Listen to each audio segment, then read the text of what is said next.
RedFlex Live, brand new Man United channel where we do match reviews, previews, transfers, everything to do with Manchester United. What's going on, everyone? It's the RedFlex and we're live on YouTube and we are back, hopefully, with a good show. Apologies, we haven't posted any videos recently. I think a lot of things have been going on in the world, and we could say it's impacted people all over the world. And we want to just start off today's show and just say, we hope we've seen the worst and there's more better days to come.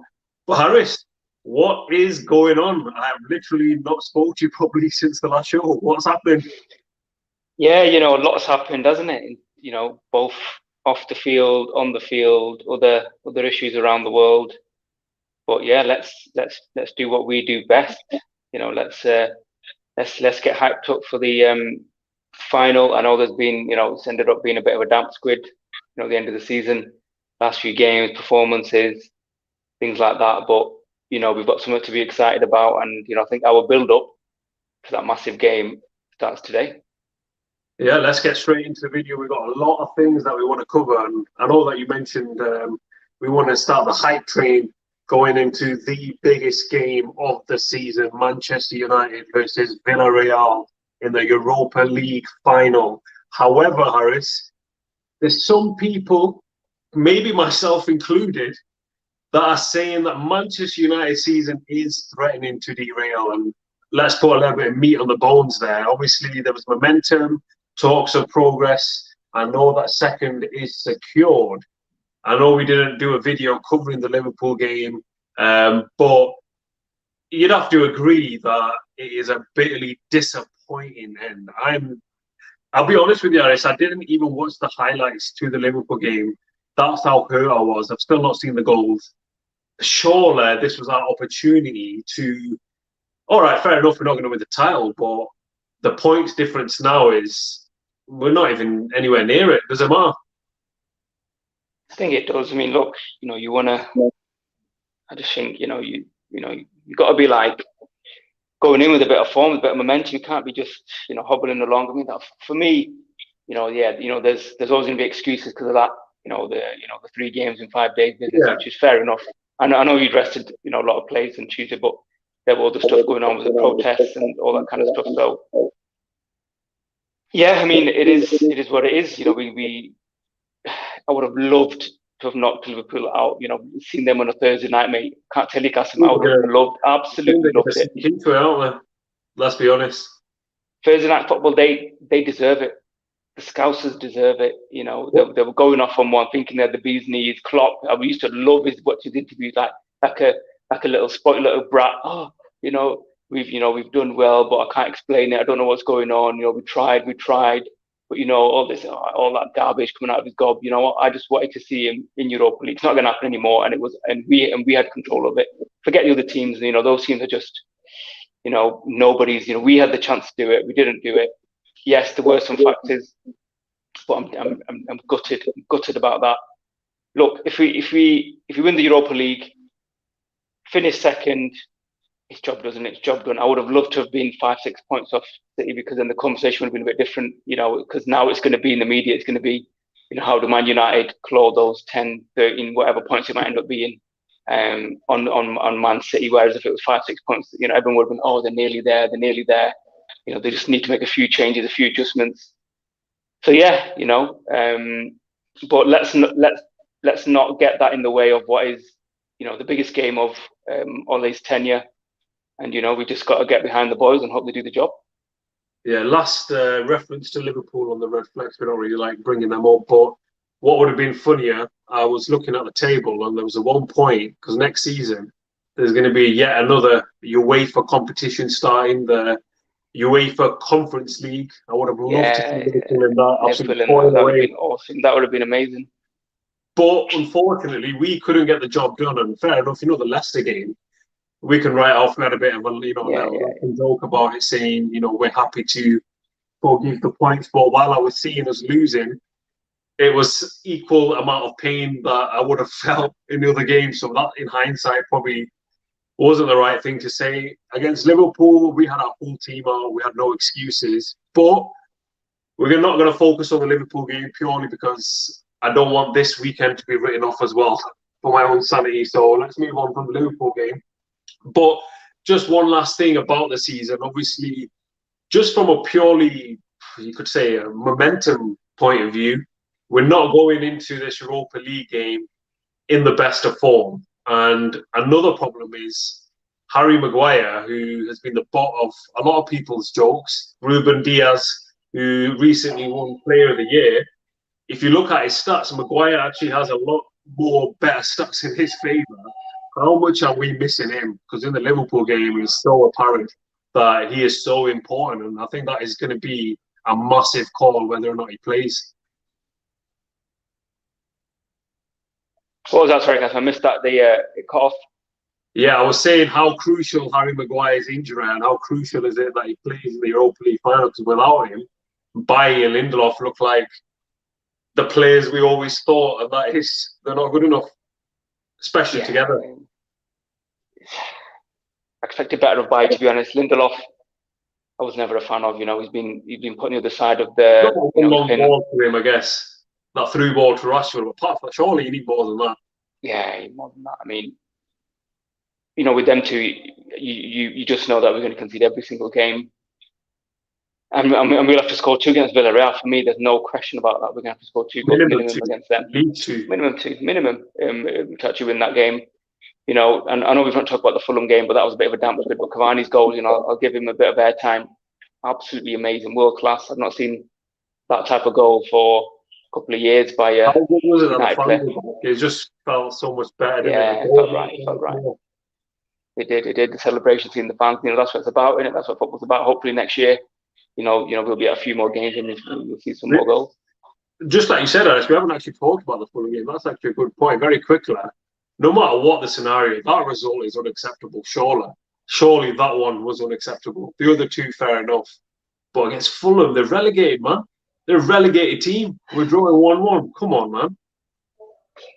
I just think psychologically when you play and you don't need to win, I think it does, these players are like elite performers. And I don't give them an excuse. But when there's nothing on the line, then I guess, you have that bit of a dip, don't you? And then even against the Fulham team who had nothing to play for, they were just playing a free game, weren't they? They knew they were down anyway. They were just, having a good time at Old Trafford and better play, it was 1-1. Talking about a good time at Old Trafford, we are going to move on to the Wolves versus Manchester United match preview, and we're also going to talk about the Europa League a little bit more. But if it is the first time that you are watching the RedFlex, make sure you do like, comment, share, and subscribe. I was just going to say, Aris, I was looking at the last 2-3 seasons, and our home form, man, woeful. Teams just come in willy-nilly, just taking the 3 points from us. I was speaking to Zaf not so long ago, and I was talking about the fact that we were talking about City and just general, and we were saying whenever we go to the Etihad, it's like, yeah, we're going to, beat them up, take the 3 points. But when they come to Old Trafford, it's like it's a minimum 3-0 loss. You're expecting a 3-0 loss. I mean, the home form, come on, man. Old Trafford Theatre of Dreams is just becoming easy pickings. Surely that's something that's not right. Yeah, true. I mean, 6 defeats this year. Shocking, isn't it, really? Shocking. Acceptable. I think that is the most acceptable point. Yeah, I mean, it is. But I know, there's, Ollie will always say, it's a lack of fans. It affects us more and all that kind of stuff. I think the fans were there. If they saw it is unacceptable. It is unacceptable, to be honest. He's got away with it this year. But, this Wolves game, for me, the point I want to make is, he's got part of a decent team. To have the record of going unbeaten away from home all season surely means something. Surely it means something. I mean, to me, I think that's an amazing stat. I think only was it Arsenal, obviously, when they won the league unbeaten. I think they're the only team to ever do it. So, if we get this one, it'll be 26 unbeaten. I think Arsenal record's 27. So surely, he's got a half decent team for me. Yeah, it brings me nicely to the Wolves game, and obviously we know our form has been dreadful recently. It's been dreadful. This is a game, especially taking into account the away record that you've just talked about. surely we can't lose this game now. Wolves are nowhere near the team that they were, a couple of years ago. I know that they're a bogey team. They're definitely a bogey team, especially under Solskjaer. It just seems like it's either a defeat at the Molineux and then we draw at Old Trafford. And I don't think our form has been. I remember beating them in the FA Cup maybe recently, but apart from that, what kind of game and what kind of team are you expecting? Because I'll be honest, I think we're losing. Honestly, I think we're losing this game. You know what? If it wasn't for Nuno leaving and it being his last game, I would have not agreed with it. I would have said that we'll get something. But now that it's the last game, the players are going to give everything because they're going to make sure they've got a reason to make sure his last game's a winning game. And you're right. The most likely result tomorrow is a Man United defeat. And I think probably I don't think I've said that in any previous match. Usually with that much conviction. Usually you're on the fence. To be honest, I would love to take the 1-1. I'd take it now. It keeps that unbeaten run. Second anyway, so why not? A point. I'd take it. To be honest, I think Wolves might take that. Just half an hour to go. I think it'd be nice to send off for Nuno. A draw against us. He wasn't beaten on his last game. I think they'd probably take that as well. So it's gonna be an interesting one. I think he's gonna rest a lot of big boys. I think they're talking about Dan James, maybe Mengi from the youth team. Solskjaer wants to give a go. Diallo, possibly. What are you thinking? Whole team. But I think if you play that kind of team, the way record's gone. Yeah, that's the problem, isn't it? I mean, but then again, he can't. How many changes? He could make the same changes he did against Leicester, I guess. But I would still try and play 3 of the big guns. Whether that's I don't know which 3, but I'd probably say Cavani, and I don't think we'll see Fernandes, which I think is probably the right call. Yeah, I think I'd like to see Shaw, Pogba, and Rashford, and then them taken off after like 50 minutes, 60 minutes, maybe in half time. But them 3 playing, then bring on a different 3. So maybe bring on Bruno, bring on Cavani, and maybe Greenwood. That's how I'd do it. I would, chop and change those 6 players to make sure that they all get maybe a half each or half an hour or whatever. Keep them fresh, and that way you're not losing the quality in the game as well. So interesting. You could probably say it is a dead rubber of a game, but who do you think is actually playing for places in the final? Do you think there's many places open? Obviously, you've got the Henderson, De Gea, Bailly, Tuanzebe. Obviously, if Maguire's not fit, this game is important for a few of them. Yeah, I mean, I know there was some injury doubts with Scott McTominay and Fred. Fred might not play because of injury. To be honest, I'd be glad if he doesn't play in the final because of injury. To be honest, but if there's no injuries, then for me the only debate is centre back. I think he's already kind of decided on David De Gea for me, and whether he plays Pogba on the left or Rashford, and he plays Pogba with 2. I think that they're the only questions that need answering. But I think his team's done. I think he pretty much knows the team. If I was a betting man, I'd say it's going to be Pogba and McFred in the middle with Cavani and Greenwood playing up top in the final. But let's see what happens. A quick one: do you think if Henderson doesn't start in the final, do you think that's him gone? No, I don't know what he's expecting. It's his first season. He's done well, but Liverpool. He's done well, but for me, it was the Liverpool game. I'm sorry, but yeah, for me, that game. I think I said it to you on speaking to you, and obviously we've not had the post-match review, but for me, that game proved Dean Henderson is not the man. He's not the man. He's good. He's very good. Has done quite a few of those similar type. David De Gea's got much better recently. David De Gea's got a lot of credit in the bank, and that performance against Roma. I'm sorry, but that was outstanding. Absolutely unbelievable performance against Roma, even though we lost the game. But some of the saves he was making were absolutely unreal. That was David De Gea at his best. So the David De Gea who could save the Titanic that somebody wants. Exactly. So yeah, for me, I think the team's set. He's just going to rest players, and unless there's injuries, I doubt he'll change the actual lineup that he's got in his head, because he's going to be picking a team tomorrow based on the team he obviously wants to play on Wednesday. A quick one before we move on from the match preview. We are going to discuss Europa League and a little bit of transfers before we finish. But score-wise, Harris, what are we going for? Are we both saying a loss? I think that's probably the first time in the history of the RedFlex that I think it's a full house for a loss. Is that what we're doing? Well, it might be. Are we creating history? Could be. You know, obviously, like we want to try and create positive history, but yeah, this might be history nevertheless. History nevertheless. Yeah. So go on, give us a score. I know it's not probably a score that you want to give me, but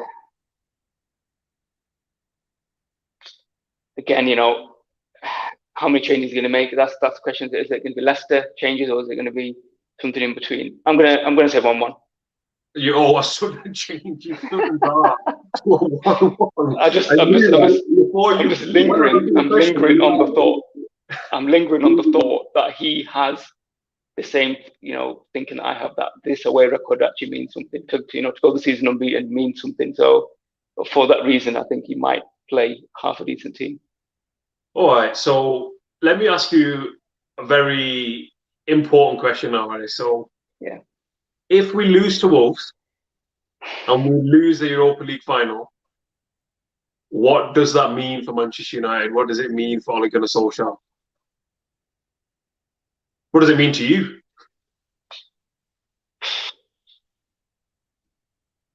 I don't know, you know, is it a case of run out of steam? Is it a mentality issue? It'll just leave a bitter taste going into something. It'll leave a really bitter taste for them. You know, it'll be a long summer if that happens. Yeah, it'll be a long summer. You know, I've already in my head I've pictured us winning the Europa League and me celebrating and stuff like that. I've already pictured that, and I've already pictured our post-match show as well. So, you know, but let's not count our chickens, you know, too early. You know, Villarreal, I think they beat Sevilla 3-0 recently. You know, obviously Sevilla are a very good team, which we obviously know last year. But I think they've already might have finished their game against Real Madrid. I don't know what the score is, to be honest. The La Liga title race has gone to the final day, and when I last checked the scores, I think they were 5:30 kickoff, so I still think that they're both playing. Both teams were losing 1-0. Madrid were losing 1-0 to Villarreal at home, and Atletico Madrid were losing 1-0 away from home. So it doesn't look like anybody wants the title at the moment. Yeah, but there you go. If Villarreal are beating Real Madrid, then it must be some half decent form, right? Yeah, you would have thought they probably might going into the final as well. So exactly. So they're going to be confident going into the final. So if we play the way that we're playing at the moment, we're going to get absolutely. Yeah. We're going to get put to the cleaners. They're not a bad team. They're a very good team. Yeah, I think we'll struggle. I think you know we'll be maybe preying on penalties, but let's not. You know, I just don't want to think like that. You know, going into the week of the. Yeah, I can't. You know, it would be unbearable to actually lose that game. But yeah, I mean, look, a lot's going to happen in the summer. This whole Harry Kane situation, which I don't think is going to come, but we do need players. Definitely need players. It's going to be an interesting transfer window. Ollie's been talking, hasn't he? He's saying United need 2 or 3 players, which brings me very nicely to the last part of the show. So obviously Harry Kane has been in the news. He's been speaking to Gary Neville about how he might be worth 100 million. Obviously Haaland, which I don't think is going to happen. Sancho, Varane. Very quickly, who do you think those 2-3 players should be? Who are the 2-3 players that are going to take us to the Premier League title? If it was you spending that cash, if there is any cash, who are you going to bring? Who do you think? I'd love Varane. Yeah, I agree with that. I'm on the fence with Sancho because of the whole Greenwood situation. You know, if he's going to play there and he's done well, then do we really want to stunt him? You know, but unless Ole does start playing through the middle, in which case I would love Sancho.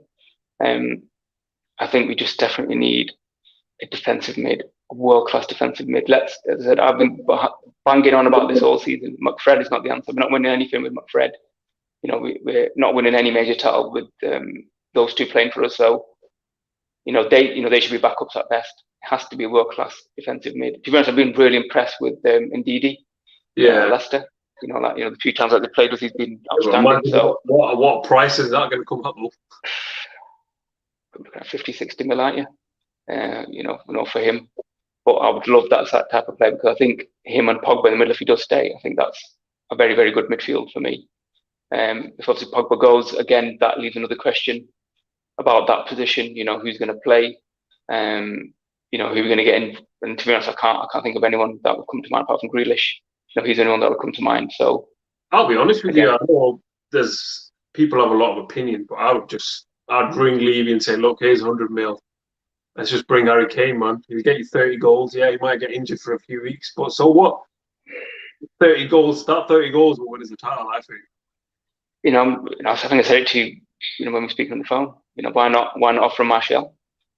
Yeah, Lingard, possibly. Lingard, Martial. Obviously, I know we're just saying that, but it depends on whether they want to go. Obviously, Martial's on a decent wage as well, so you know it's not as easy as that. But you know, if there's a way to bring the price down, you know, let's do it. But to be honest, from his interviews and stuff, I think he wants to go City.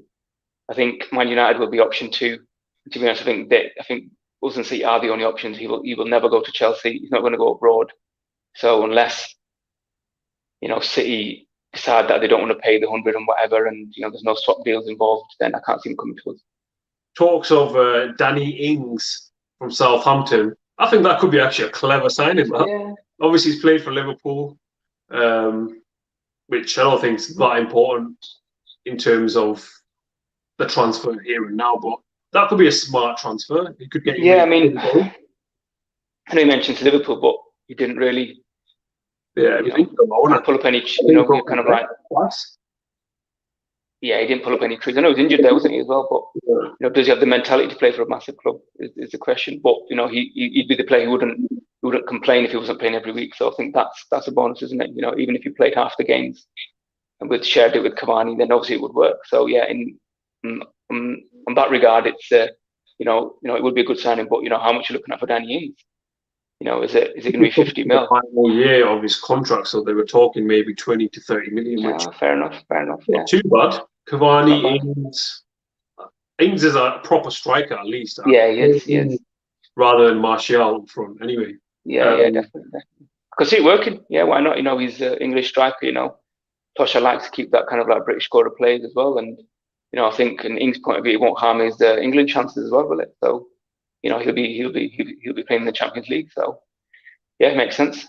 I think it's going to be a long summer for Martial in terms of where his career is going to lead now, especially if we do buy an additional striker. Obviously, you could rotate with Rashford and Martial, but I think it's a very important summer for Man United. Very, very important summer for the fans. Very important summer for Ole. Very important summer for Glazers. How are they going to appease the fans? Maybe Ronaldo, one of those signings just to kind of, you know, blockbuster. Yeah, that's the rumour. I think Juve pretty much a shoo-in now, aren't they, for the Champions League? If they weren't getting Champions League, then I think you would have 100% left. Go their way. So even if they win, they have to hope for the results to go their way. So it's not in their hand. Juve? Yeah. Fair enough, yeah. Look, all I know is if Juve are not in top 4, he would 100% leave. Would you take Ronaldo right now if it was offered? On a free, yeah. Give him 400, 500 grand a week on a free, yeah. Why not? 1 year contract. Goals. You get 20 goals for us. At least. He's at 25. Get 25.